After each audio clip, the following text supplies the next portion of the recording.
Okay, we are recording. So the topic for today's presentation and Q&A is virtual cross-curricular activities. And this was spurred on initially by a conversation that said, because everyone's virtual, we're connecting essentially with our students the same way that we might connect with any other human being on the planet. So maybe there's potential there to actually leverage connecting with other human beings on the planet for our students' sake and for the experiences we're trying to provide. Now, I know that the kinds of experiences you might be trying to provide for your students are going to vary quite a bit from one teacher to another, one district to another, certainly one state to another, and all of the above. However, there are certainly some dynamics that when we talk about the fundamental role of teaching and learning during this experience at the moment is gravitating around the ideas of connecting with our students and connecting students with each other and providing some kind of engaging dynamic experience. And so when we think about those two factors, there's a lot of potential in trying to leverage interactions on a larger scale. So that's where we talk about kind of cross-curricular, cross-classroom, cross-grade level, age level. All of those things are present in that conversation. And then it can also certainly function within a single teacher's environment as well. So if you're an elementary teacher and you teach multiple subject areas, naturally there's little collaboration that needs to happen to establish a cross-curricular experience. And if you're a secondary teacher, it doesn't take much more than connecting with some of your peers to establish an experience as well. And then of course it scales upwards and onwards. So that's the topic I want to try to address here. As mentioned earlier, and for the sake of the recording, this is the resource website for everything that our team has been providing for teachers, and that includes the recording of this session. So once we are done, then I will post the recording sometime by the end of the day at this moment, and it'll be on that site as well. So you can share that with others or follow up with it at another time as well. Now, as many of you are aware, if you've participated with any of the things that we've been covering as a team, we're using these 5 guiding principles to articulate priorities in how we're addressing teaching and learning experiences and what we're trying to do to provide support for teachers and what teachers are trying to do to support their students. So as a quick review and a very brief review, the first 2 there are just connecting interpersonally, you with your students with other students or others. And we know that the importance of that to be a productive interaction for students connecting socially. Obviously, we know school does that in ways that probably we underestimate in a lot of senses, because our students are they just naturally experience what we intend to be a safe and productive environment where they're interacting with their peers. That rarely happens intentionally outside of school, except for in other systematic kinds of environments, which the students are not experiencing right now. So we want to try to still create structured experiences in that sense. And that's going to be a key factor in a lot of what we're talking about today. And then the 3rd, 4th, and 5th gravitate around what your students are doing to engage with the teaching and learning experience in some capacity.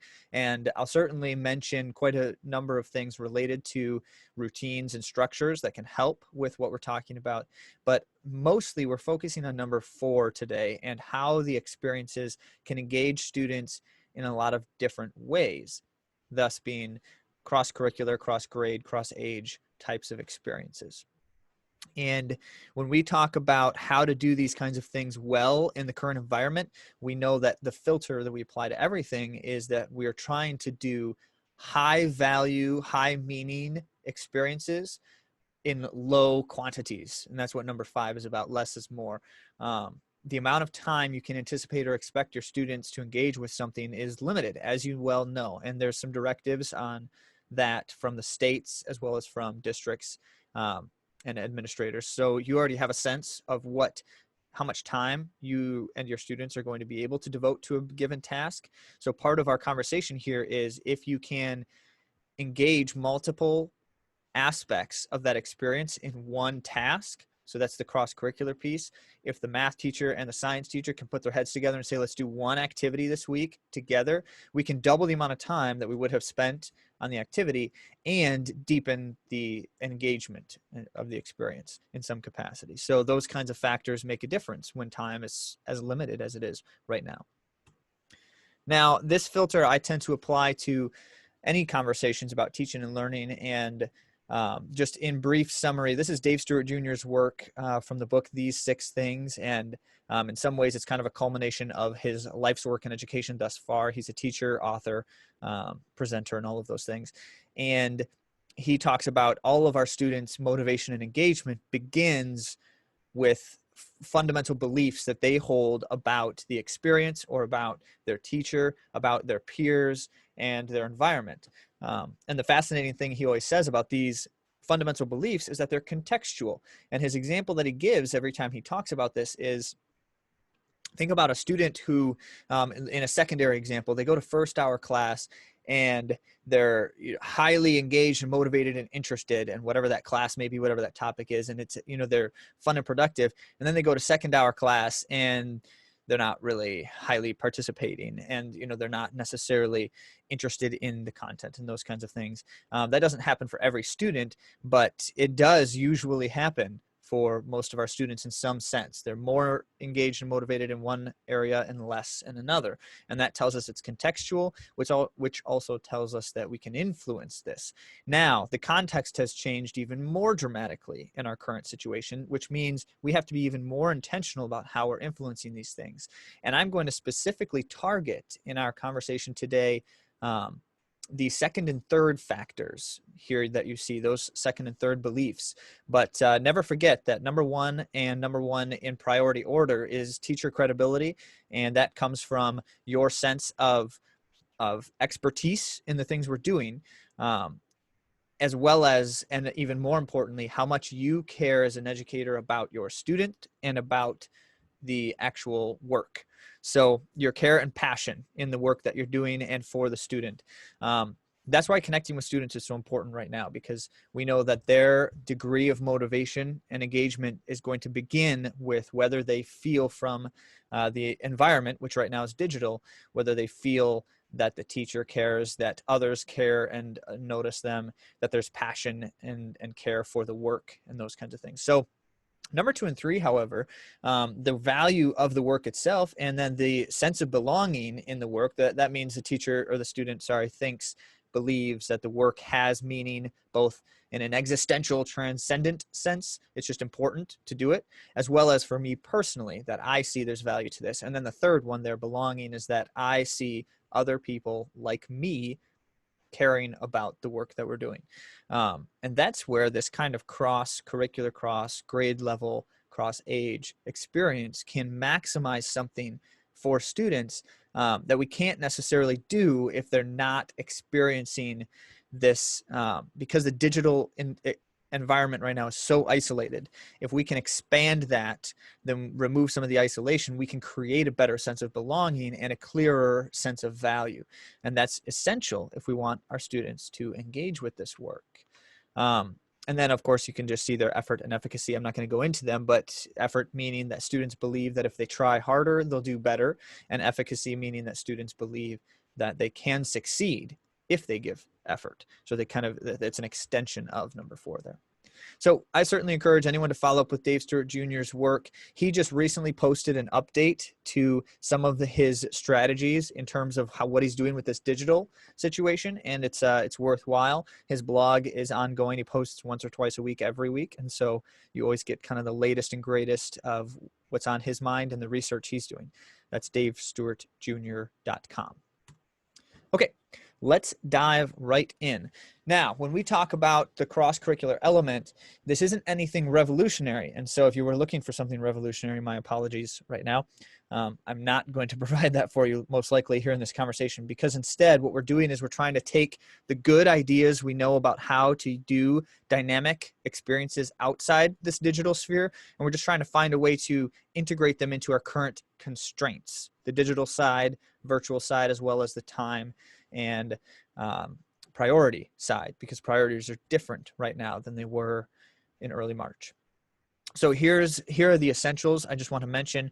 I think it's going to be very important to start is thinking for yourself, and you've already done this because you probably have been asked to from your district.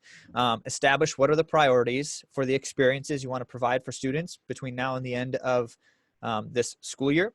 And so you've already established a sense in your mind of what are the things we're going to try to do. And that's a very short list. These are your priorities.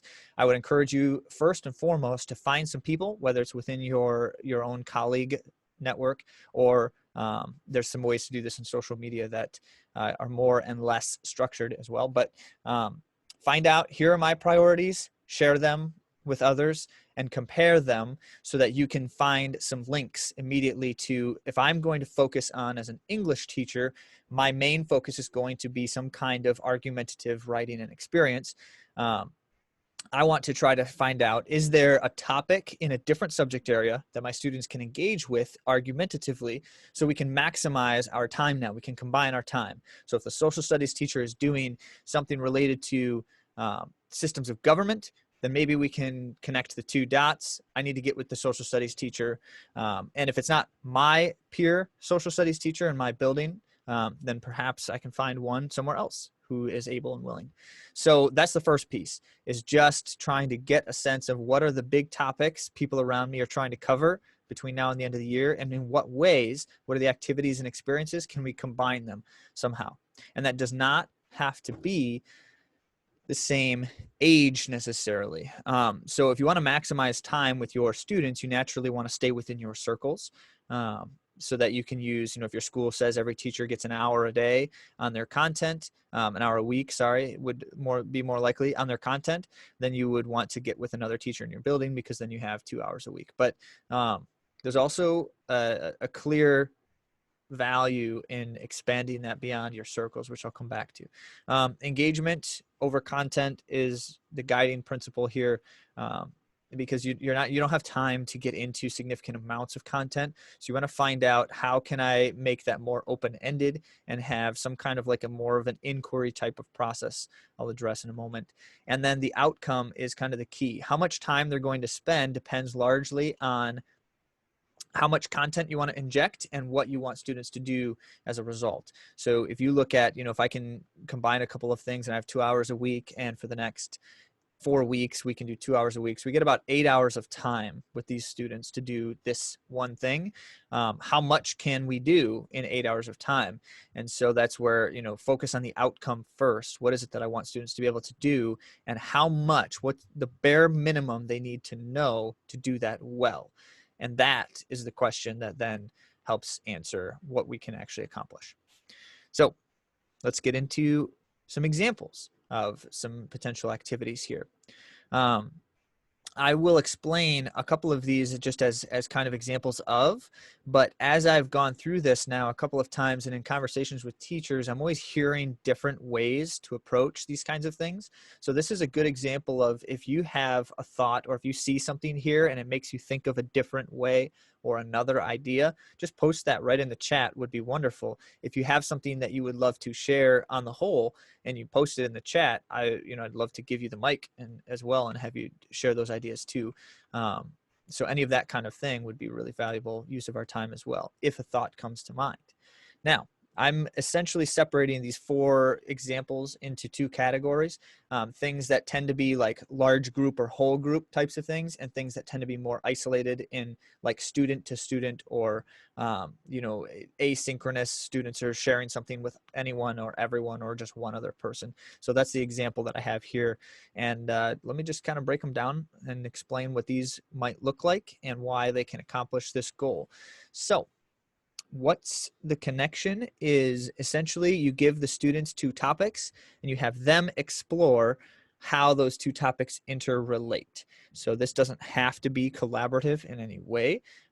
It certainly is a benefit if it is, because if you have students sharing with other students, then it can expand what they were thinking very easily without you having to give as much direct input into the students.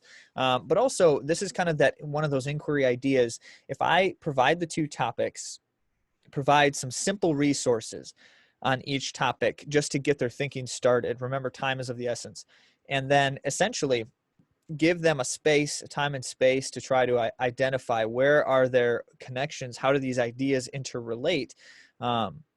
It's something you can do. It's something so abstract as like Pythagorean's theorem and like a construction project, right? Where they have to understand one of the topics a little bit before they even can begin to make a connection.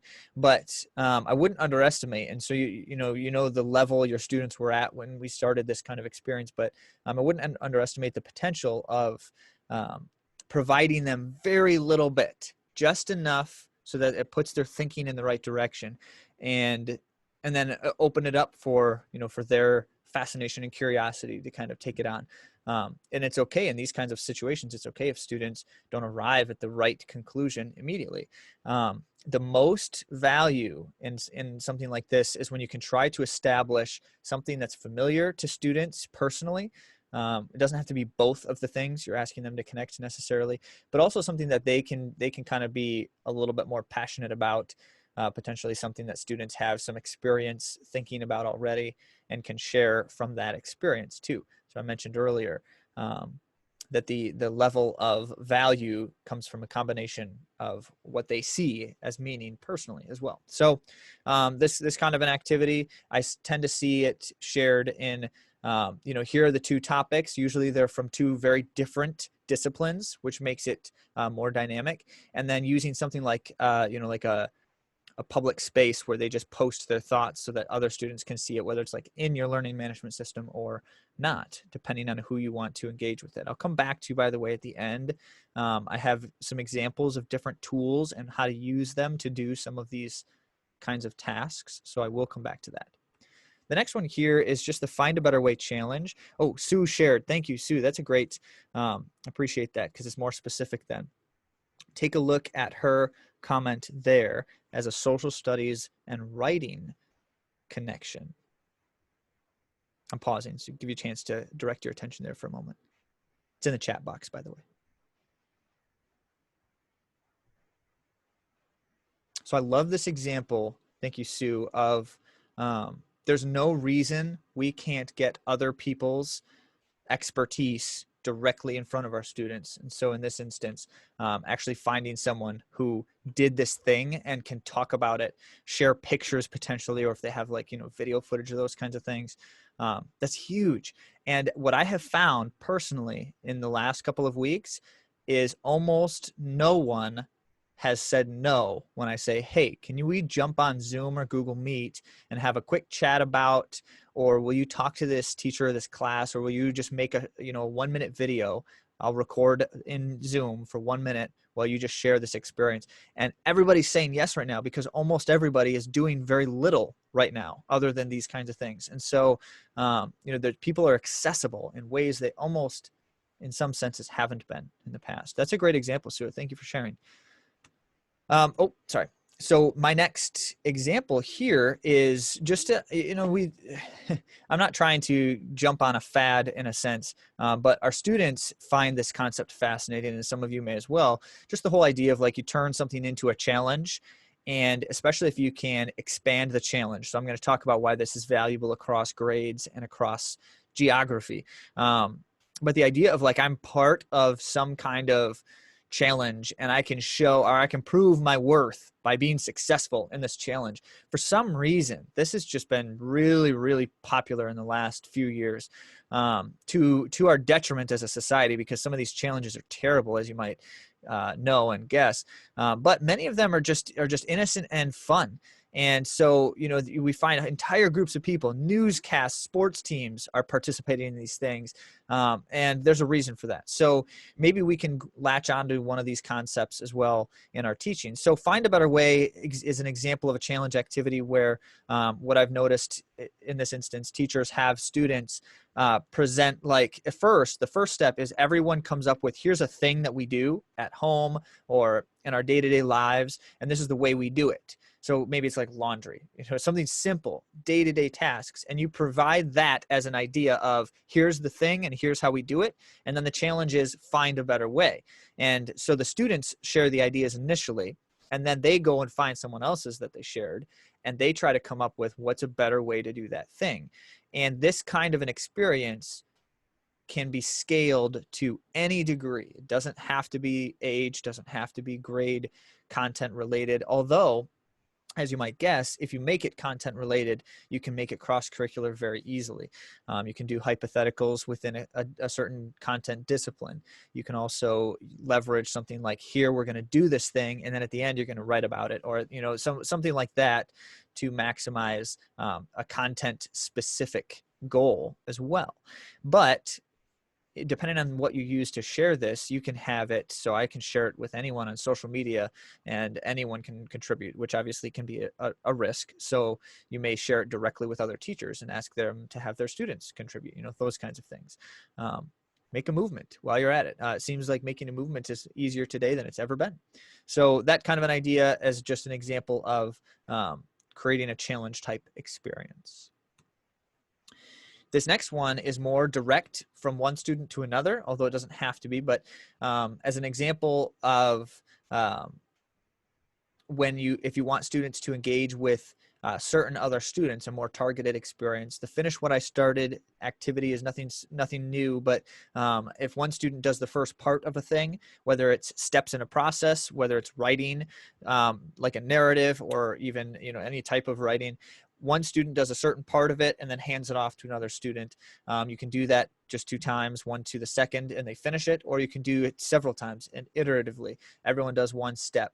The funny thing that I saw with this is if you do it in video form first, and then let's talk about like a science experiment as an example here. And so one student starts the science experiment and creates a video. Here's what we're trying to do. Here's the first step in the process. And then they hand it off to another student who doesn't necessarily know I don't know how to do the science experiment, or I don't know exactly, maybe you do. It depends on obviously what you're trying to do with content, but you hand it off to another student who watches the video and then says, okay, what's the next step? I have to come up with the next step, and then I have to show you the next step, and now I hand it off to someone else. And so the finish what I started thing can be a train, or it can just be one to another, one-on-one. And oh, Lori's got a great idea there too. So I definitely want to, it ties right in with this. I want to gravitate toward the chat box again, because I see something like this in poetry quite a bit. And she just provided an example of that.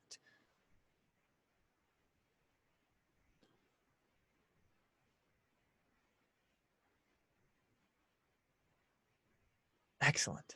Excellent. So it's the butterfly life cycle, the poem. Each student writes one sentence, and then of course, they'll bring them together to create. Oh, and does it in Seesaw, which is a wonderful way to do something like this. Excellent. That's a great example, Lori. Appreciate you sharing. So if you didn't notice that yet, jump over to the chat box and give it a look. Good example of a way to do kind of a series like this, finish what I started kind of thing. Naturally, I would encourage with any of these kinds of things to think about how they can cross disciplines again. And so, like if you're write about something in science or social studies. If you're doing, something with science, tie it into what are different kinds of mathematical components that they have to be thinking about currently in their content. So again, that comes back to making sure if you're not an elementary teacher and you're teaching multiple disciplines, make sure that you can somehow connect with other educators to see what are their priorities right now too.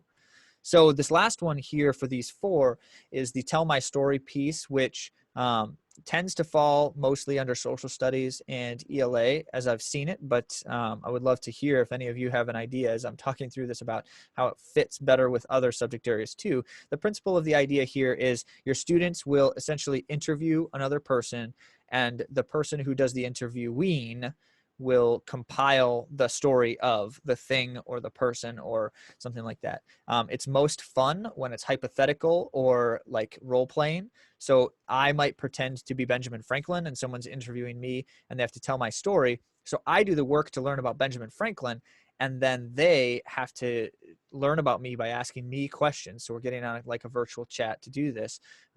Definitely best done real time, as opposed to just like on a Google Doc share back and forth kind of thing. Because again, part of the goal of that is actually to have that student to student connection. So if you needed to do that asynchronously, like in shared Google Docs, you can certainly do that. But I would encourage something like this as a virtual conversation, potentially like breakout rooms that the teacher facilitates if you're concerned about, depending on the age of your student, you would be concerned about just letting them go off into virtual spaces by themselves. But so the principle of it being one student represents an idea. Doesn't have to be an actual person. The story doesn't have to be a story, but one person represents an idea. The other person has to learn about the idea from them by asking them questions, interviewing them, etc. And then in most instances, the interviewer creates something at the end to showcase that topic or person. And that can be as simple as just like a kind of a narrative of, or they can actually compile something to present or to share digitally. So as examples of the kinds of different things that might help us achieve some cross-curricular, cross-grade age things, those are just a few. Any others that you have, and certainly I appreciate those who've already shared a couple in the chat, please feel free to do so. The next step in the conversation for me is I want to just talk about a couple of tools that can help achieve some of these goals. And these tools certainly will help achieve other kinds of activities as well. So I'm not really necessarily focused on just the ones I shared there as examples. First, categorically, we're talking about tools that are one of the four of these things. So you have synchronous and asynchronous. We're either doing it all together, or we're doing it at the same time, synchronous, or we're doing it separately at separate times or in simultaneous order. That's asynchronous. And then targeted and open, meaning so if you want to do it specifically to certain students at certain times, if you want it to be confined or contained, that would be targeted. And if you want it to potentially be open to anyone and everyone, public or just shared, with other teachers in their classes, those kinds of things. So I'm going to share a few examples of both of those. And of course, as you might guess, these are not the kinds of tools that you've never heard of. And hopefully the benefit here can be, if you didn't think of using a tool for this purpose and they're in this way, this might be a helpful reminder. So certainly we know in synchronous communication with smaller, targeted environment, if I use something like a Zoom chat like we're doing now, or Google Meet, all of those kinds of things, they are synchronous. They are targeted usually because you're sharing the link directly with certain students to join. And then most of the time you have opportunity to be able to share it with people who aren't necessarily within your organization or within, so if I need to bring other people into the fold, these are the kinds of tools that everyone's the most familiar with and they work the best for those kinds of things at the moment. Remind is a great resource right now for communications. If you need to get information out at a specific time about a specific thing to anyone, again, and you don't want to just be sending emails to blasting email addresses. Remind is a way to combine email and phone, get some texts as well as emails to people, some of those kinds of things. As you know, in the Google Suite, most of Google's products are synchronous in real time. So if you work on a Google slide, you can do that with multiple people. There's value to the idea here of whatever the thing is that I'm asking students to do, to all do it in one place. Because as I mentioned earlier, for students to see other students engaging in the work is important. So I've talked to teachers quarantine who did things like in Google Slides, every student has a slide. I just create 100 slides in there. Every student has a slide and you can jump in whenever you have the time and add your thoughts to or do your piece on this slide, that kind of thing. There's reason to think that might have even more value during this time than it did previously. Because then students see, before they could just look across the room and see other students working on something. Now they don't. So we want to find a way to replicate that in some capacity. And then Pear Deck is always a good example of a tool that helps us get information to people in real time, because you can do a combination of, I can do a Pear Deck combined with like a Google Meet so that people are watching and listening to me talk, but on their, on their device, they have the slides open in Pear Deck so that they're following along, as well as I can have like interactives built into the experience. So there's ways of leveraging those things simultaneously. I talked to a teacher who was doing Kahoot through a Zoom or Google Meet meeting with the entire class. So they're still playing Kahoot live, but they were doing it, through the Google virtual conversation. So those kinds of things in combination are quite valuable, just for getting everyone to the same goal at the same time, if that is necessary. Now, for more open synchronous elements, certainly you can do something like that with Pear Deck. You don't have to, it doesn't have to be private. You can make a Pear Deck available to anyone. You can share it with anyone. Google Meet has a live, sorry, not, well, it is called a live, but it has a broadcast option. So you can make your what would have been a virtual meeting into just like a live broadcast that anyone can jump in and watch up to a maximum. I don't remember what the maximum is, but so because of that, if you create a Google Meet like in Google Calendar and then you switch the live button on, then you can just share it with anyone. They don't have to necessarily be they don't have to be clicking on the join link that you individually invited them to with their email and that kind of thing. And of course, if you make Google Items in G Suite open for anyone to edit or contribute or view, that allows us to expand who can use and access those things. YouTube has a great live. If you go live with YouTube, then you just share the YouTube link with anyone and they can watch and comment, or you can turn off comments if you want to. But that, kind of confines what you allow people to do interactively, but still in allowing them to experience whatever the content live thing is. So with any of these things, if you want students to be driving, it's always important to think about what tools help us let students drive as well. A lot of them, especially, I'm jumping back a page here, but especially like the virtual tools, you can turn someone else into the presenter so students can drive in that way. Obviously with Google tools, you can have students sharing their own work with others and then having them kind of be the one in control of it too. So if that's the goal, understanding what tools allow you to do that and what confine you a little bit more. Asynchronously then, for a targeted experience, you have tools like Google Chat, which is it's the literal like typing chat version of Google Meet, which both of them used to be Hangouts, then they split. Now they're not Hangouts at all anymore. But anyway, that's what that @ symbol is there, by the way. So the Google Chat feature works within your organization predominantly. So if you want students to be able to have kind of like a back channel and you don't have an LMS access, that's a great way to do it because it's still built into the G Suite. If you have an LMS like Google Classroom or Schoology or something, then that's an easier way for most students to do this. But it's the principle of trying to provide a back channel for students to be able to share and post things with each other. You can use something like Remind just to be able to push out more direct communication with those kinds of things too. And obviously there are communication features built into all of the G Suite products so that we can do that asynchronously. It doesn't have to be live. But Flipgrid is always a fascinating one, as many of you already know. A very important way to get students to share in a way that feels more authentic. So you can use the video sharing feature within Flipgrid.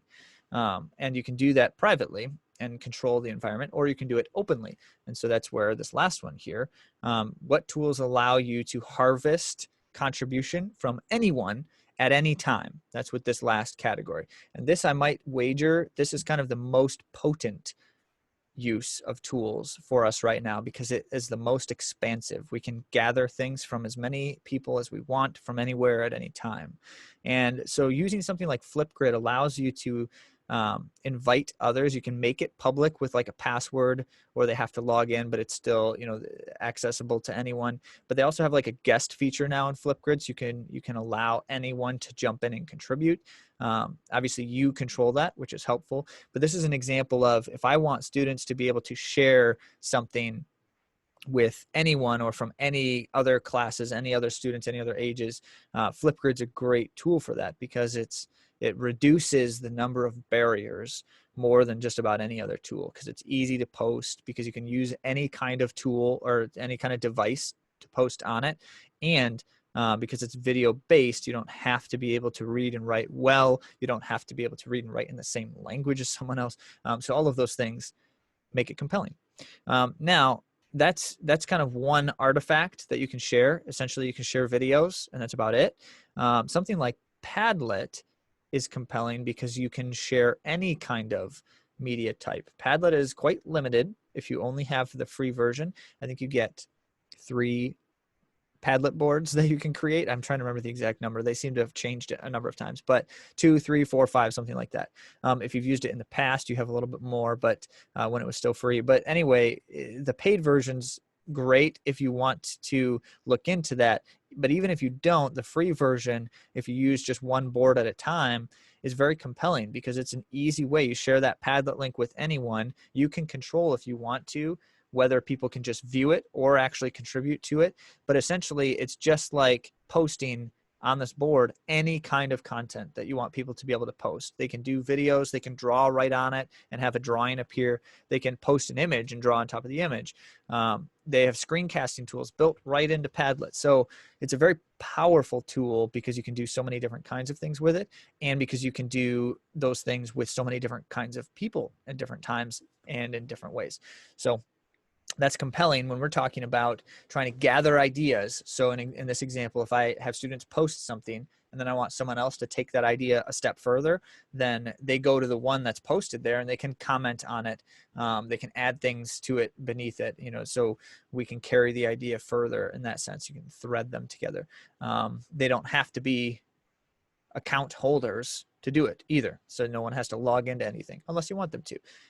You can have it require them to log in so their name is attached to their posting, all of those things. You can turn on moderation with Padlet so that if you want to leave it totally open and public, but you don't want, to have spam or undesirable content shared there, you can still moderate it and then just approve things that are okay and not approve things that are not.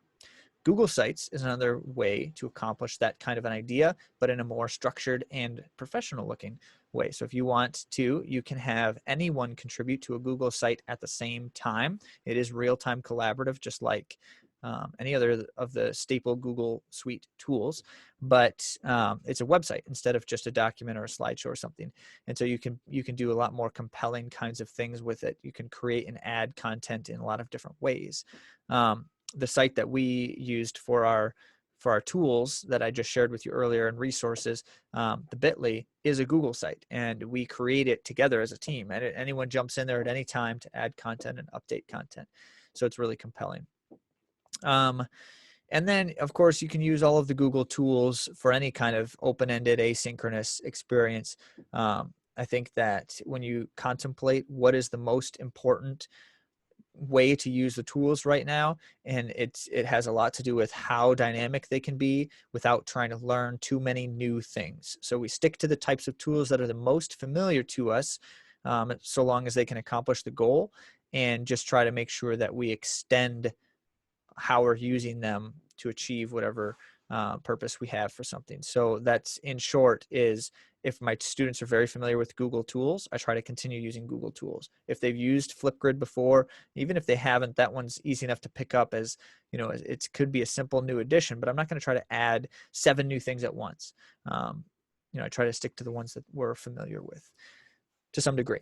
So at this moment, what I want to do is first just open it up. If there are some other ideas that you would like to share, jump into that chat box and just share, here's a thought that I have, or here's a way that we could do this.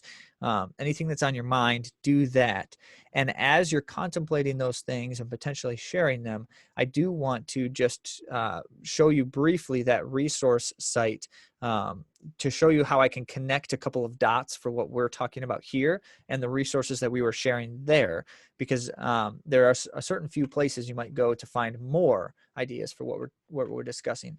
And then if there are any more questions or concerns, certainly we can do a little bit more Q&A after that. It'll just take a couple minutes here, and we can certainly open it up to follow up if you would like to interact with anyone on my team after the fact as well. So you'll see the screen disappear and then reappear in just a moment. And this website is, if I can get it to show up here. Okay, this website is the Teach from Home resource that our company, that my team has put together. And we've got a number of different kinds of things in here. Essentially, what most people have found to be valuable is that on the left-hand side there, the navigation, or depending on the size of your window, it might just be on the main page here. Or there's like a menu hamburger that you can collapse down. But the all links and resources page is where we're just sharing more and more of the things we're finding. And then the recordings to the webinars, I should mention, show up right here on the main page, just scrolling down a little bit. So the links and resources here include a number of databases of things, and specific to some of the things we were just talking about under these lesson ideas and examples, there's a lot of things for projects and for some more open-ended types of experiences and work. And so you see the PBL at home, PBL projects to adapt for remote learning. A lot of those things connect back to ways of doing exactly the kinds of stuff that I was just talking about. And many of them are examples of, and that tends to be, in my experience, tends to be really helpful to be able to just see what's an example of someone who's doing this thing and how they're doing it. And so those are good places to go right there. That's under the PBL types of stuff. For the links and resources page. But also, I'll just mention quickly here, I apologize because I'm going to end up clicking in two different places because I clicked on the wrong one the first time. The engage in activities page here is somewhere where we're trying to include, as we encounter them, new and different strategies for some things and trying to put them together in clear ways so it makes sense. So we've got a couple of videos here, some infographics. These are actually two different infographics, even though they kind of look like they're the same one split in half there. But trying to compile different examples of activities and how you can approach them. And the virtual jigsaw one here, just in brief, is a great way to approach something that could be cross-curricular and or cross grade level, age level, or with other collaboratively with other classes. So there's a video that explains it. There's an infographic there. And we've got a number of other things here. You can see some other links as well. So our goal with all of this being to provide a few ideas in these webinars, and then for any who are interested in pursuing some things further, or if we didn't quite meet the need here in this conversation, certainly to still try to follow up with you and support you in whatever way we can. So at this time, I would love to just open it up to if you have any more questions or any other thoughts to share. Thanks, Sue. I see that other one just dropped in there. And I'll just bring it back to our contact page as well. So if anyone wants to reach out to my team at any time, if you don't already have great means of doing so, here's the link to the website one more time. That's the one I just showed briefly, the bit.ly. And then our virtual coach page takes you to our free live coaching. So anyone on my team, you see the four of us pictured below, and we're happy to help in any way that we can. So any other questions, any other thoughts or concerns or ideas to share? I just lost the chat box. I'm trying to bring it back up. It's hiding on me. Ah, there it is.